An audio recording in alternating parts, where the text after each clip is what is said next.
예수께서 또 일러 가라사대 나는 세상의 빛이니 나를 따르는 자는 어둠에 다니지 아니하고 생명의 빛을 얻으리라. 생명의 빛을 여러분 얻으셨습니까? 생명의 빛을 얻었단 말의 의미가 무엇이고 생명의 빛이 나에게 비추고 있는가? 라는 말의 의미가 무엇이고 생명의 빛을 내가 소유한 사람인가? 어떻게 소유할 것인가? 이 아침 한 주간 히브리서 강의를 통하여 소망의 생명의 빛에 대한 말씀이 희미해지고 또 잊혀졌죠. 잠깐 다시 한번 상기하시고 또 안식일 지나고 이 말씀을 함께 상고하려고 합니다. 다시 한번 암송합시다. 요한복음 8장 12절 예수께서 또 일러 가라사대 나는 세상의 빛이니 나를 따르는 자는 어둠에 다니지 아니하고 생명의 빛을 얻으리라. 생명의 빛을 얻은 모습, 얻은 의미가 뭔지 잠깐 한번 생각해 보려고 합니다. 빌립보서 2장 5절을 좀 펴면서 듣기를 바랍니다. 너희가 전에는 어둠이더니 이제 빛이라. 빛의 아들이요 빛의 자녀라.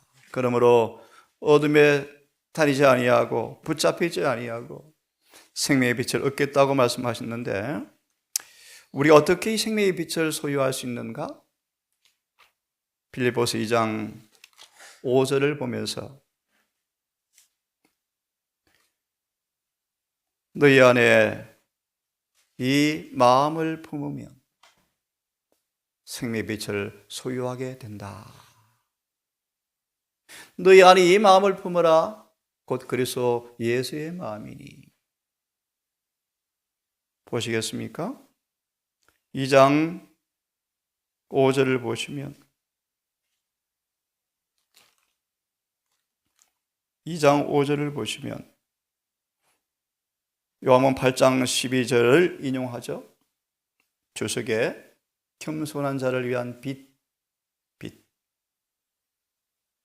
이스라엘은 온 유대는 교만 때문에 자존심 때문에 이제 보겠지만 빛이 어둠에 비치고 있었지만 어둠의 빛을 깨닫지 못하더라.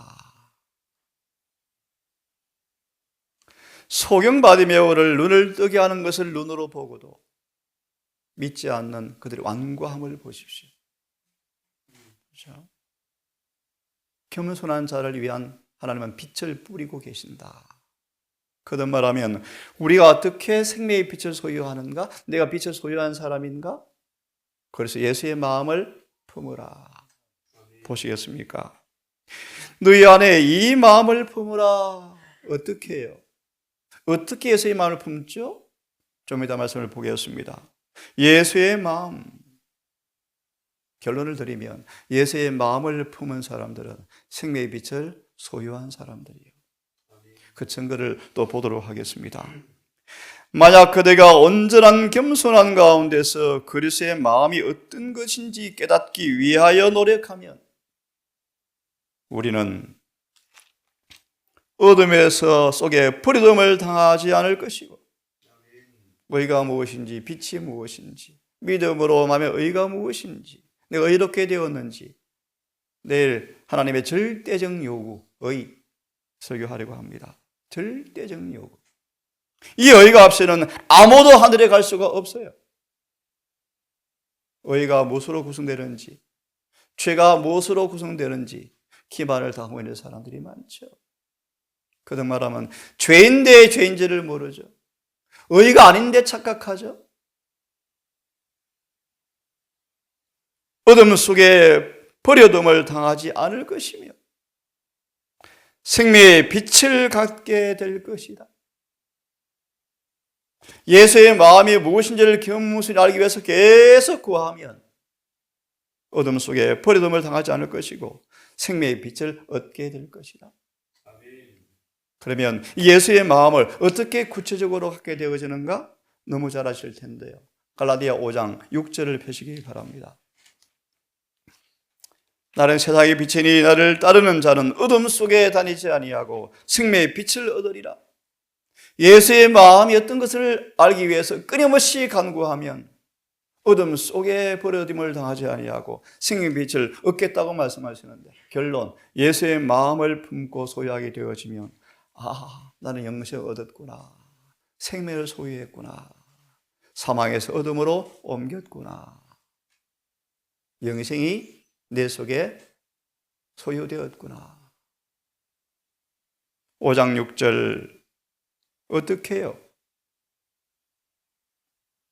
하나님의 5절 성령으로 말미암아 믿음을 쫓아 의의 소망을 기다리나니. 이 말씀을 잘 설명한 말씀이 로마서 5장 1절과 5절의 말씀이죠. 성령으로 사랑이 부어진다 같은 뜻입니다. 성령으로 믿음을 따라 의의 소망, 성령으로 사랑이 부어지고 사랑이 이루어지는 것인데, 6절 그리스도 예수 안에는 할례나 무할례가 효력이 없되 200만 명이 홍해에서 침례를 받았지만 시친 목사, 모세 같은 목사 있습니까? 한 명도 없죠. 시침 주관자 하나님 세 분이 계시죠. 그런데 광야에서 멸망을 당하였더라. 할례나 무할례가 아무 효력이 없대. 오직 사랑으로 역사하는 믿음뿐이라. 그런 말하면 우리가 어떻게 생명의 빛을 소유할 것인가? 예수의 마음을 품으면 된다. 어떻게? 성령으로 사랑이 부어지면, 주석을 보시면 5장 6절 다 읽지 않고 앞에만 보겠습니다. 믿음이 뭔가? 항상 사랑이 역사하는 것을 감지하는 것인데요, 사랑으로 항상 역사한다. 그렇게 되어지면 십자가 앞에 서게 되어지는데, 하나님의 율법대로 살지 못한 모든 죄에 대해서 핑계 변명하지 않고, 달래주지 않고, 자장가 들려주지 않고, 역겨운 이기심을 송두리째 뽑아내버리고 예수의 마음을 창조한다. 회개와 용서와 중생을 경험할 때, 예수의 마음을 소유할 때 뭘 얻은 것입니까? 생명의 빛을 얻은 것입니다. 영생이죠, 영생. 강력한 사랑이 믿음을 따라 역사되어질 때 회개가 일어난다. 회개. 칼바리를 바라볼 때 율법의 모든 청산되어야 할 죄가 드러날 때 변명 핑계하지 않고, 마음이 달래지 않고, 이기심을 역겹게 여기고 자신의 가슴을 치고 울면서 회개할 때 예수의 마음이 창조된다. 이럴 때 뭘 얻습니까? 영생. 그죠? 영생.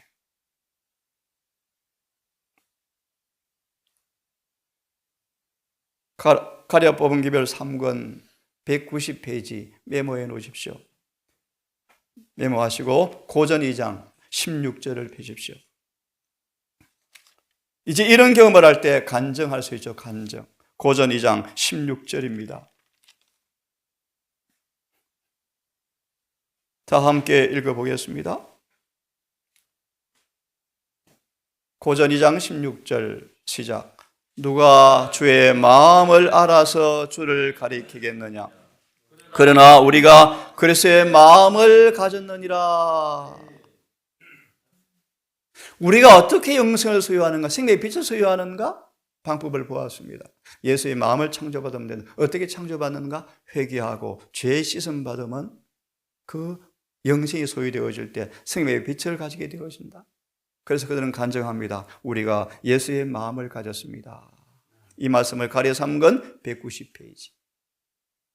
하나님께서 용서하시는 것은 용서 정도, 정죄 면제 정도가 아니고 우리의 마음과 가슴과 혼에 예수의 형상을 찍어버리는 것을 의미한다. 그때 그들은 고전 2장 16절을 고백한다. 우리가 예수의 마음을 가졌습니다. 여러분, 이렇게 생명의 빛을 얻는 것입니다. 그러면 이 생명의 빛을 소유한 사람들의 모습, 하나님의 어떻게 그들의 끊임없이 빛을 비추시는가? 시편 144편. 시편 144편.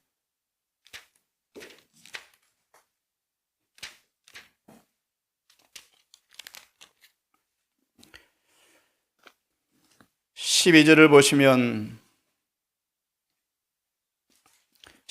보시면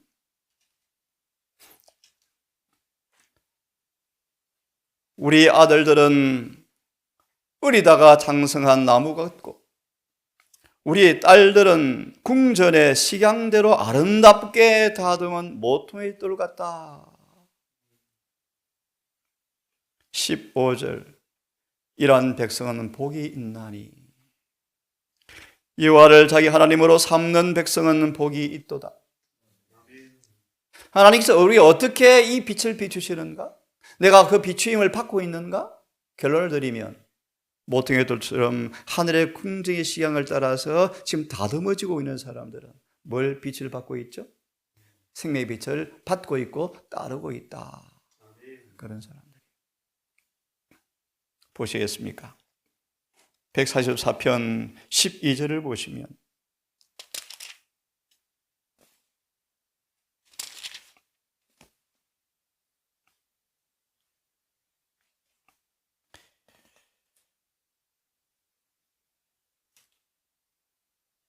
많은 말씀들이 있는데요. 인간 보석에다가 시간을 보내지 않으신 이런 말씀의 두 번째 문단, 시간 관계상 요약하겠습니다. 하늘의 궁정의 식양을 따라 다듬는 것이 가혹하고 힘들지만 하나님은 제일 마지막에 보시면 그것을 물레 위에 올려놓고 세게 누르신다. 얼만큼 누르시죠? 아담의 육중한 그건 3m 육박하는 몸이 1톤이 넘는 몸이 양을 온 몸을 체중을 실어 머리에 안수하고 땅바닥에 꽉 누리지 않습니까? 그런 다음 죄를 고백하죠. 죄의 무게가 예수의 심장을 터지게 한 것처럼요. 물레 위에다, 물레 알죠? 포기 굽는 것, 만드는 것. 힘껏 누르시고 거친 부분이 기억하십시오. 다 갈려져 나가게 하신다. 결론. 이런 모습이 생명의 빛이 지금 비치고 있는 사람들이다. 그런 뜻입니다. 어둠에 다니지 아니하고 생명의 빛을 얻으리라 무슨 뜻이죠? 날마다 그분의 세공자의 손, 공장이신 주님의 손이 나를 다듬고 있는 경험이 있는가? 지금 뭐가 비치고 있는 것입니까? 생명의 빛이 비치고 있는 것입니다. 무의미하게 하루를 살아가지 않기를 간절히 바랍니다. 이 동일한 말씀이 학개 2장 23절도 있습니다. 학개 2장 23절. 스룹바벨아 내가 너를 나의 인으로 삼으리니. 드디어 인으로 삼죠. 인으로. 한 말씀 더 보면 잠언 4장을 다시 복습하겠습니다. 그러면 이 생명의 빛을 소유한 사람의 모습이 어떤 모습일까 실제로 한번 보겠습니다. 잠언 4장 너무너무 잘 아시는 말씀 암송해 보겠습니까? 의인의 길은 시작. 의인의 길은 돋는 햇빛 같아서 점점 빛나 원만한 광명에 이르거니와. 여러분, 이게 의인의 길입니다. 의인의 길. 여러분, 빛이 점점 더 밝아집니까? 원만한 광명. 실물교훈 420페이지 복음의 정오의 신학. 자, 4장 18절. 생명의 빛을 내가 가진 사람인가? 소유한 모습인가? 거듭말합니다. 나를 따르는 자는 생명의 빛을 소유하리라? 그런 모습을 좀 보면서 우리의 삶을 반추해 보았으면 좋겠습니다. 그리스도인의 생활은 다른 사람들의 길에 빛을 비추는 생활이다. 열친의 비유죠. 그죠? 등과 함께 기름을 가져서 신랑이 오는 깜깜한 밤중에 올 때 어둠의 길을 밝히는 사람들이 슬기로운 저희들이에요. 그렇죠? 그리스도의 사랑으로 충만한 사람은 깊이 한번 반성과 묵상해 봅시다. 그리스도의 사랑으로 충만한 사람은 그의 말과 태도와 모습, 그리고 희망과 용기와 안정 속에서 그의 사랑이 나타난다. 너희는 세상의 빛이라. 빛이 빛입니까? 빛이죠. 빛이죠.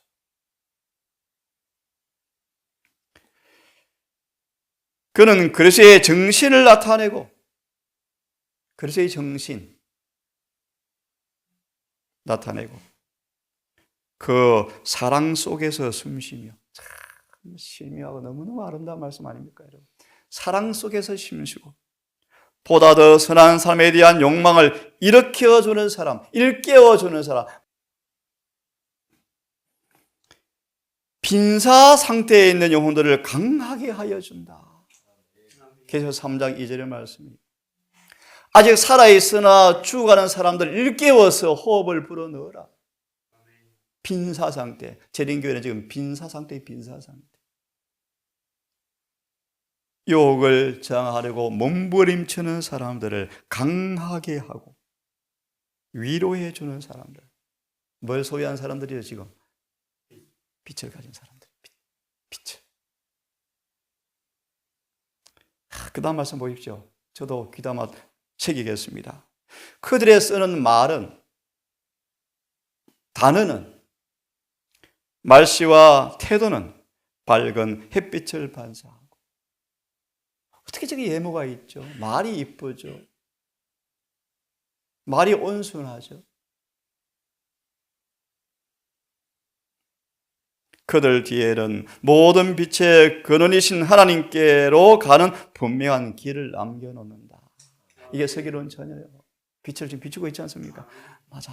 이 말을 동상 가면 재림 준비하는 거 저렇게 하는 거야. 이렇게 됩시다. 아, 이게 완전을 추구하는 사람들의 모습이구나. 그죠?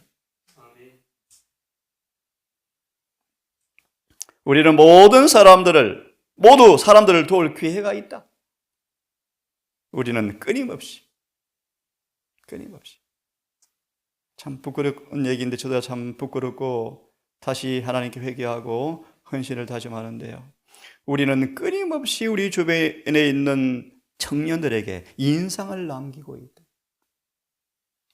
얼굴 모습 그 자체가 곧 내부에 있는 생명의 거울이다. 내면의 거울이 얼굴이다. 사도 바울을 본 사람들은 마치 그가 천사의 얼굴 같더라. 평안하고 이기심이 없고요. 예수께서는 우리가 부드러운 동정심으로 가득 찬 마음으로 생활에 작은 의무를 다하는, 생활에 작은 의무를 다하는 중에 사랑의 봉사에 전력하기를 바라고 계신다. 여러분, 세상의 빛이 생명의 빛을 얻으시기를 바랍니다. 이런 빛을 우리 동산에 깨끗하게 비추어서 주님이 어디에 늦은 비를 좀 줄까? 하나만 더 보고 말씀을 아침 마무리합시다. 이사야 58장을 펴겠습니까? 생명의 빛을 어떻게 소유하는가? 그 방법, 주님이 그런 빛을 계속 비추고 있는 사람의 모습이 어떤 모습인가? 내가 그 빛을 소유하고 있는가? 빛 가운데 다니고 있는가? 그 말씀을 지금 보고 있습니다. 이사야 58장 9절과 10절을 보면 참 이런 사람들요, 우리 9절도 좋지만요, 다 읽고 싶은데요, 8절을 먼저 보면 그리하면 내 빛이 아침같이 비칠 것이요. 조건을 읽지 않았습니다. 참된 금식을 하면 치료가 급속할 것이요. 말라기 4장 2절 외양간에 송아지같이 뛸 것이요. 송아지가 태어나자마자 뛰어다니거든요. 얘는 이제 급속히 자라리라. 급속히 자라리라. 아담의 키만큼은 자라리라. 문자적으로, 영적으로 타락 전에 아담의 품성까지 자라리라. 급속히. 9절 이런 사람들은 내가 부를 때 나 여호와가 응답하겠고. 3절의 말씀 왜 응답 안 하십니까? 예배는 멋지게 드리면서 속으로 칼 가지고 있으면서 응답 바라니? 주먹으로 치고 싸우면서? 그런데 이제 뭐 하겠고? 응답하겠고. 내가 부르짖을 때 내가 여기 있나이다. 여호와 임재가 떠났느니라. 그걸 모르는 사람들이 항상 있겠고. 10절 추린 자에게 내 심정을 통하고 괴로운 자의 마음을 만족해 하면 내 빛이 흑암 중에서 발하여 내 어둠이 낮과 같이 될 것이라. 주석을 보고 마칩니다. 58장 9절 10절 생명의 빛을 가진 사람의 모습, 연민의 정으로 빛이 일어나게 하는 사람들.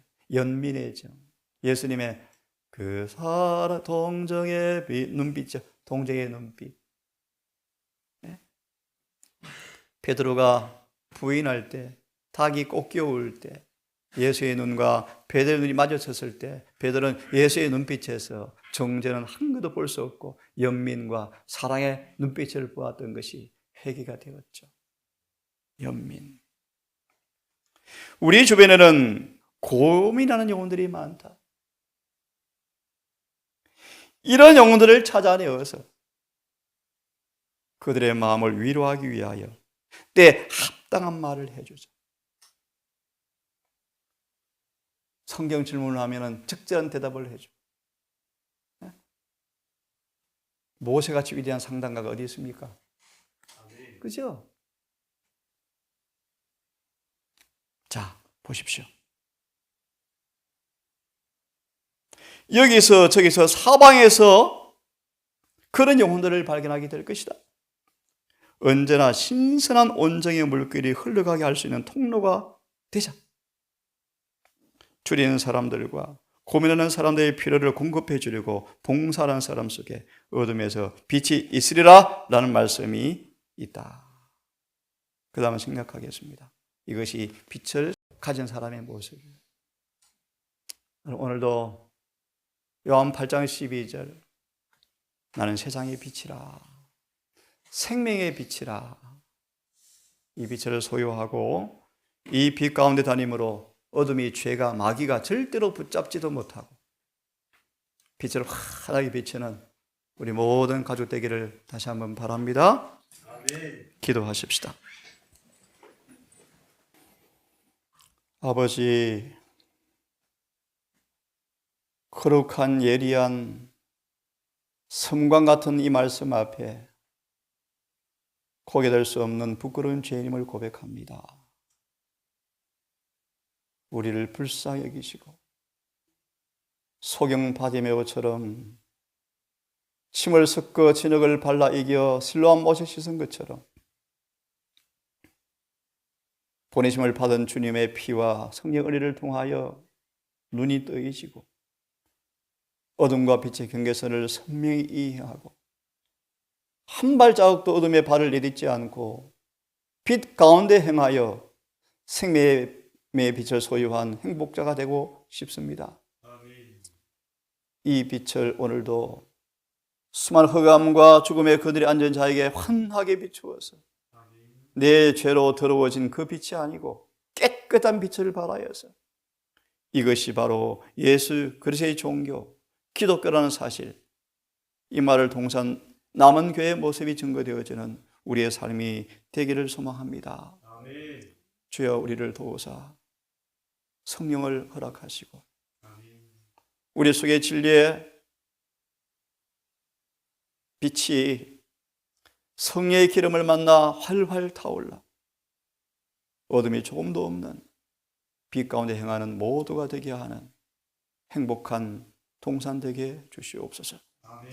어느덧 예비일, 오늘도 하나를 잘 마무리하여 안식일을 정말 거룩하게 행복하게 맞이하게 하셔서 안식일을 통한 주님의 거룩한 은혜가 우리 모두에게 충만히 경험되어지게 도우시기를 사랑 많으신 예수님의 이름으로 기도드리옵나이다.